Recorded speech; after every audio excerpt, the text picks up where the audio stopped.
Welcome to the Beyond 6 Seconds podcast. I'm your host, Carolyn Keel, and today I have a really special episode for you. This episode is part of the third edition of Podcast-thon, which is a coordinated effort among more than 1,000 podcast hosts from around the world who, for 1 week, are highlighting a charity of their choice to raise awareness and support for important causes. And on today's special Podcast-thon episode of Beyond 6 Seconds, I have the pleasure of speaking with Samar Waqar, the founder and executive director of Kind Theory. Samar also serves as a neurodiversity advocate, advisor, and consultant. Samar has experience in education, information analysis, and operations management. And being neurodivergent herself, her passions include neurodiversity education, disability rights, inclusion, improving accessibility, and social justice. Samar, welcome to the podcast. Thank you so much for having me, Carolyn. I appreciate the opportunity. And before we start and go into any discussions, I just want to say I love the name so much of your podcast, Beyond 6 Seconds. It is just, amazing. I read the story behind it, why you chose that name, and I absolutely love that. Thank you very much. Yeah, I appreciate hearing that. I So, would request if you could share a little bit of in two-liners. And I know I'm not supposed to be doing this, but I want our audience to know why you chose this name because it's very important. oh, absolutely. Yeah, so I chose the name Beyond 6 Seconds. It was probably the last thing that I came up with right before I started this podcast in 2018. And it started as a very general interview show with a whole variety of topics. But I based it on a statistic I had read somewhere online that recruiters, when looking at your resume for a job, only looked or spent about 6 seconds to make a judgment as far as I'm going to move forward or I'm going to pass on a particular person's experience. And while I'm not quite sure how valid that statistic is, it made for a good name for a podcast in terms of the fact I wanted to go beyond those 6-second first impressions. And, there's a lot of things that we have first impressions of people that we make them all the time and they only Absolutely. take a couple seconds. And then when I pivoted to focus on neurodiversity in 2022, I said, well, this name still holds because for so many neurodivergent people, they get judged very quickly within those 6 seconds or maybe a little more, a little less. And Absolutely. just really wanting to give people their own opportunities to share beyond just first impressions, to really hear people's true stories and what motivates them and the impact that they're having. I love that. I'm sure that within the neurodivergent community, a lot of us have gone through instances where people have judged us Mhm. or people have formed opinion about our skills or our talent or our worth really in those first few seconds or first few minutes. And so I love the name. Yeah, absolutely. Thank you so much. Yeah, so I would love to learn more about your organization as well and what inspired you to get started with it. So, yeah, tell me a little bit about Kind Theory and what inspired you to start it. So it goes back to tying in what your name of the podcast is, right? My son was identified as autistic when he was 18 months old. And I always say that you don't do for yourself what you do for your children. And so I started observing kind of how he is being integrated into whatever is happening around me, right? Like little things as how are people treating him, how are people responding to his stems, how, even though he was very little, I just started noticing all these things, right? Yeah. And what I noticed was that every time he struggled with something and I discussed with his team of providers, there was always a therapy recommended. There was always something that needed him to try to fix something on his part. But when I looked at the other side, there was nothing being done on the other side to accommodate his needs, right? It's a two-way street, really. And at that time, I was also going through a burnout. And so I kind of saw this huge need of education in terms of why do all neurodivergent people have to make all the effort, not just one effort or an effort. They have to make all the effort to kind of like fit in, to get the basic accommodations or to get that same level of grace that would be extended to everyone else without, any questions asked. Sure, there's a difference of support needs. Sure, there's a difference of, a lot of things, but that doesn't change the value of who a neurodivergent person is as a human being, Mhm. right? And so I reached out to, well, the first thing I did was I would invite family over and just talk about this, right? And then what I started doing was I started networking with a lot of autistic advocates. And I told them that there's a gap. I see resources out there about autism, ADHD, and what I see is that they're providing services to fix the symptoms. Mhm. And what they're not doing is observing what is it lacking in the world around us that does not accommodate for the way our brains operate. And so that was a concept that was immediately appreciated by a lot of neurodivergent people. And I reached out to Dr. Maranike Giva Onaivu, Dr. Laura Welton. Those were our first founding board members. And it just was, the rest was history. Like everybody just started jumping on board, volunteering to help really. So that's how it all started. Oh, wow. And what's the overall mission of Kind Theory in terms of, what your overall goals are, what the main mission is of the All organization? right, so we have, if you look at our website, we have an official mission statement and vision listed out there, but it all started with just simple kind of like creating neurodiversity acceptance Mhm.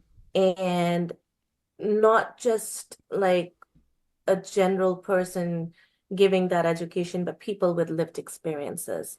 Mhm. So we started with a model that we're going to focus on making spaces more inclusive and kind of like making more accommodating, and every resource and every opportunity and everything that comes for us is going to originate from lived experiences. So that's how we started initially, and we were virtual. And I like to joke here that we became global before we were local, because we didn't have any budget, we didn't have anything, and we just started from, nothing in hand really, just with knowledge. And what happened was that being in Texas, I started getting involved in the local community, and I saw a great need for neurodiversity affirming education here. Mhm. And in kind of like making and developing those relationships, I was informed that there are neurodivergent people here locally that need support. And so I was like, yes, we're trying to create those spaces, yes, but there are people who are within our community who do not have access to neurodiversity affirming support at all. So what we started doing in 2024 was we started creating programs. And so really now our mission has evolved from giving that education and creating that level of acceptance. In addition to that, we provide that level of support to neurodivergent people as well. And that just does not include people of a certain age or a certain group. What we've realized is that it's kind of like a 360-degree approach, right? You can't help a community if you don't help everyone in that community. It's kind of like, everything is combined together with different intersections. Mhm. And what I discussed with my team last time we met, we were like, we don't have a huge funding. We don't have any funding if we're being, raw and real here. Um, but this is something that we're building for our kids who are going to grow up and who are not going to have access to the support. So things that people consider, you know, they have it, but they don't value it, right? Um, But for neurodivergent people, Yeah. it's huge. So social support, Mhm. right? Many neurodivergent people, and I'm sure you know about it, Carolyn, with your experience. Social isolation is a huge thing. Mhm. And it doesn't just mean that they are alone with nobody around them. Sometimes they're socially isolated, even in a group of people, because they're masking. Yeah.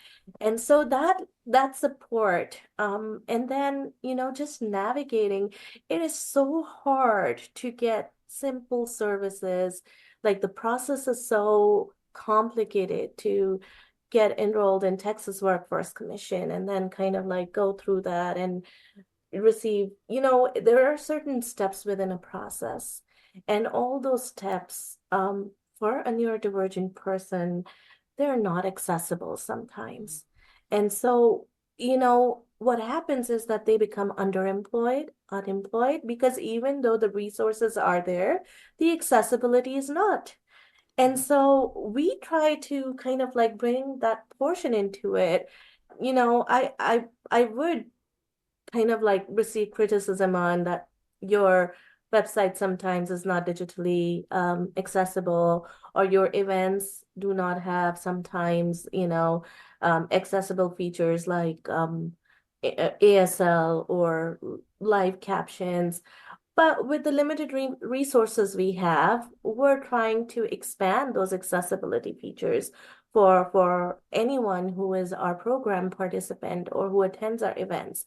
And I would say it again, even if we're unable to do it right now, maybe in the future we'll have a better opportunity to improve our accessibility features. But this is something that should not be, a compromise. That's a necessity. Mhm. So now our mission is more of, educating and creating acceptance of neurodiversity to directly serving the neurodivergent population to give them access to the resources. Yeah. And that's so important because, as you said, looking at everything holistically, there's just so many challenges, starting at awareness at the very basic and Yes. going through acceptance and support and, all the way to like disability justice and disability rights, especially with things going on right now in the United States. So there's just so many opportunities and so much need in the community for that type of support.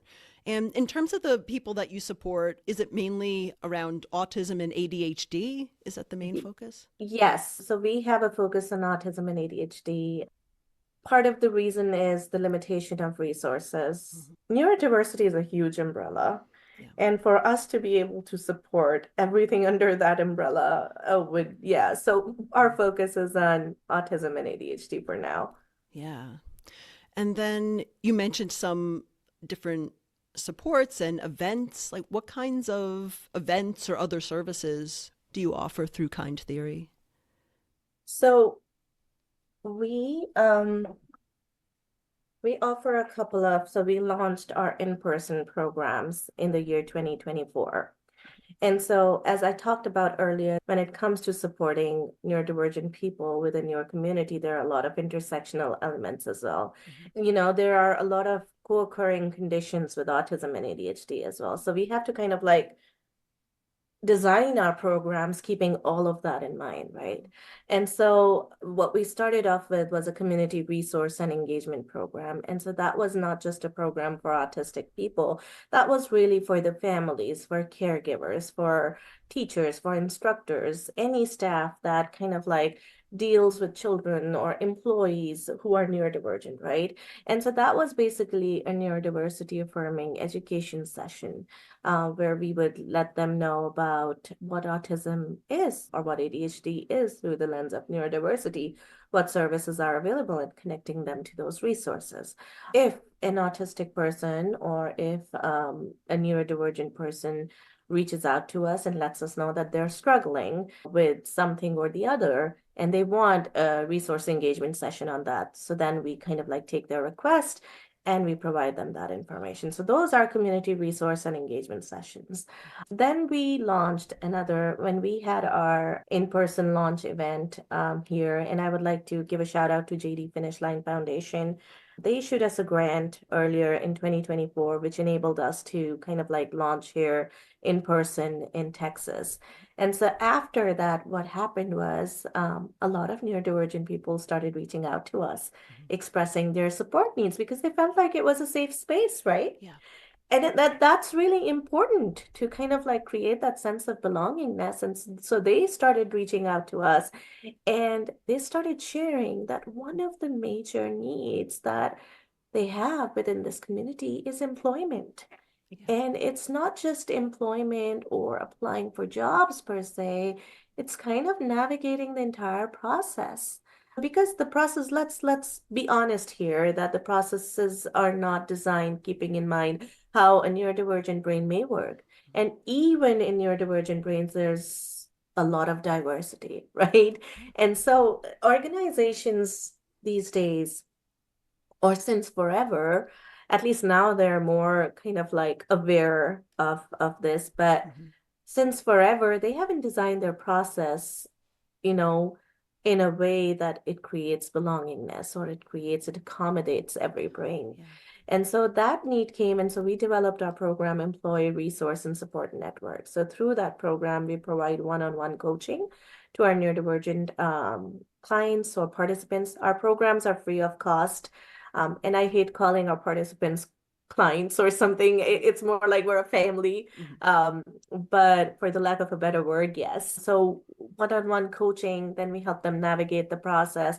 We conduct a needs assessment. We see what their social needs are, what their what challenges they are having socially as well as professionally. And then we kind of like go in a very informal way of providing them a solution because sometimes it's not cost, um, you know, it's not the cost or it's not the money. Sometimes it's a simple adjustment. Yeah. And more so often it is that instead of, like a heavy training or something like that. Mhm. So that's our ERSN program, and it varies. The results vary from what a person may need. So there's no set thing on what we focus on. It would really depend on what the need assessment tells us.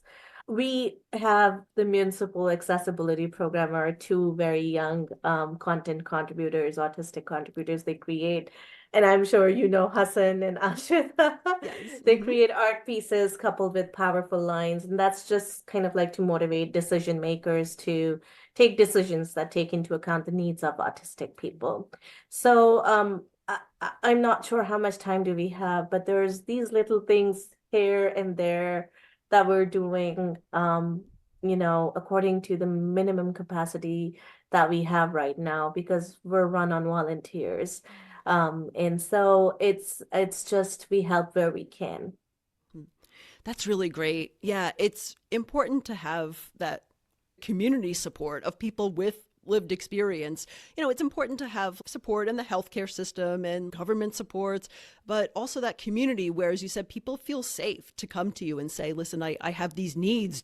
What resources do you have? How can you help me? And the fact that you're able to, kind of help guide people through what are often very complicated processes for like looking for employment or getting support from other places. I think that's really powerful. We need as much of that as we can in the community. So that's really awesome. Most of the times I have found that neurodivergent people are often faced with a judgment. Their credibility is questioned, their authenticity is questioned. So most of the times, the challenges that they face with their mental health or the challenges that they face otherwise, it can simply be, addressed by just being there with your lived experience and sharing, we've been there, we've done that, and you're going to come the other way. It's just like, we've got to create a space for ourselves. We've got to create that sense of safety for ourselves. So that lived experience, I cannot emphasize on that enough. And I would like to request all the organizations that are here that, that are listening, that please do not underestimate the power of lived experience. Yeah, so I just wanted to put it out there. Yeah, no, that's really important. And, you have your own lived experience as a neurodivergent person and the parent of neurodivergent kids. Yes. How does your own experience impact? Like, did you know you were neurodivergent before your son got diagnosed as autistic?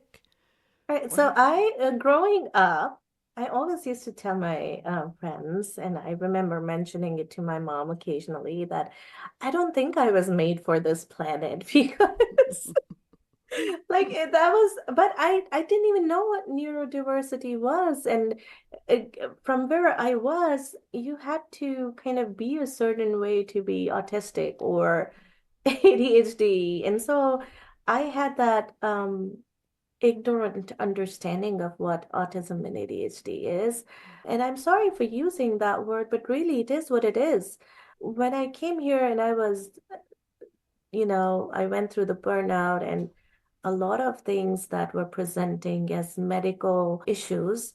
They did very heavy testing on me, neurological testing and all sorts of things. And all the tests, they didn't display any underlying issue and all of that. And still I'm struggling with my executive functioning and all of that. And then one doctor finally, she told me, have you ever considered the possibility? Because, neurodivergence is genetic.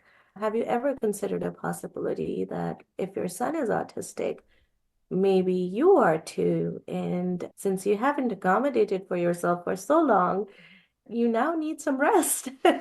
And so she was very neurodiversity affirming, and then she recommended. And so imagine that I doubted my credibility. I had the huge imposter syndrome episode. I was like, that can't be. I had to go to 2 to 3 evaluations just to believe, like, okay. And then finally, and I didn't need the diagnosis to provide me for any service or anything like that. I needed it for personal validation because the struggles I face with the impulsivity, and I don't want to get into too many details there, but certain labels were assigned and certain judgments were made throughout my life. And there was a time that I started beginning to feel worthless, right? And so that diagnosis just kind of made me understand how my brain works and helped me create accessibility for myself. And that really changed for me. So I'm really thankful for the medical providers who were neurodiversity affirming for me, and who helped me get where I am today. That's really great. And yeah, and as your story shows, a lot of times our needs change over the course of our Yes. lives from the result of various life events or burnout or just, our environments change. So that's really important as well. Absolutely. Summer, it's been really great learning about your story and about all the great work that Kind Theory is doing. How can people get in touch with you if they want to learn more about Kind Theory? All right, so and I'm really glad you asked that question because we have been working to kind of like getting directly in touch with people in a way that if they need support or if they're looking for an organization that seems like a safe space, then that is us.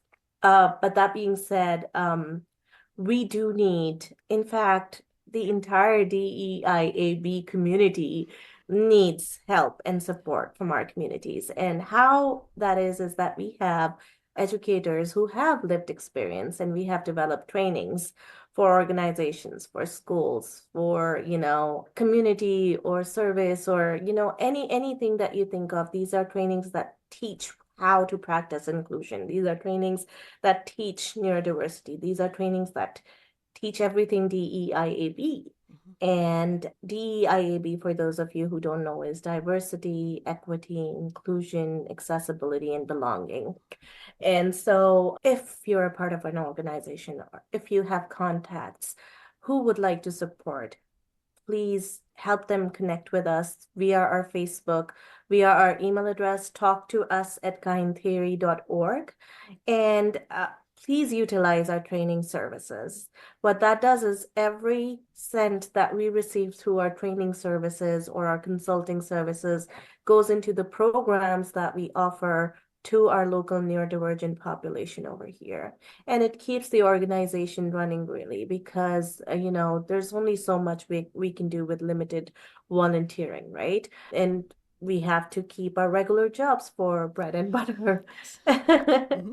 So there's a lot of elements there. So if you're looking to support the IAB initiatives, please do support us. We are introducing our programs, consulting, and training services to other organizations.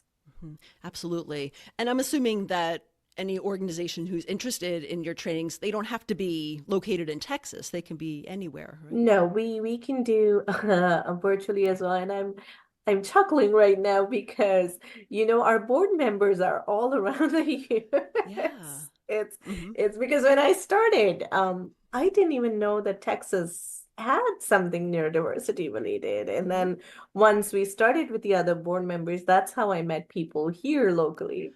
So Oh. yeah, so it's Hmm. open to anywhere. Even in fact, last year we had a workshop in Pakistan for Behria Special Education School. And that was kind of like more of the basic neurodiversity 101 for understanding autism and ADHD through a neurodiversity lens. So, really, Carolyn, it's just like creating that paradigm shift. And it's more challenging now, more so than ever. But with the right kind of support, we would be able to do that. Fabulous. And what's the best way to get in touch? Through your website? Through the website, yes, but there is an email address, talktous@kindtheory.org. For some reason, I don't trust website contact forms. Yeah. Mhm. So I always suggest people to please reach out to us, talk to us at kindtheory.org. And I'm on LinkedIn. My name is Samar Waqar, SamarWaqar. If for some reason you're unable to get a response through email, you can directly send me a message through LinkedIn and I would make sure that we get in touch with you. Right. That's awesome. Okay. And I'll also put in the show notes, I'll put your website link, the email, and a direction to your LinkedIn. So people have a couple different ways they can get in touch with you. I Absolutely. appreciate that. Thank you so Yeah. much. Is there anything else that you'd like our listeners to know as we close out today? Well, I would just like to say, don't underestimate yourself. You know, sometimes it's very easy to feel hopeless in the times that we are right now. Mhm. And you may feel powerless that you aren't able to do anything. But really, it's as simple as what you're doing right now, Carolyn. Um, it's just, the power of language, the power of words, the power of just being there, just showing up. So do not underestimate your power. Do not underestimate yourself. You have the power to make things happen. You have the power to make organizations like us flourish. You have the power to expand your impact. So if you want to learn or if you want to help how to do that, I am ready to share my thoughts with you. And that's not under the consulting services. That's just me and you as a friend or something. But I'm just saying, we're all here. We're all together. And no matter how hard things get, we know who our people are and we'll stick together. Mhm. That's fantastic. Yeah, it's true. Every one of us can do something, and then if you get all of us doing something, then it Right. really creates that big movement, and all together we can make a difference. And on an individual level, we can make a difference too. So yeah, That's true. It's just like community, the power of community. yeah, very true. Absolutely. Yeah. Well, thank you so much, Summer, for sharing your story today. Of And course. And this wraps up this special episode of Beyond 6 Seconds as part of Podcasthon. If you enjoyed it, feel free to visit www.podcasthon.org to discover hundreds of other nonprofits and charities being highlighted by podcasters around the world. And thank you so much, Summer, for sharing your story and talking about kind theory today. Thank you for having me, Carolyn. Take care.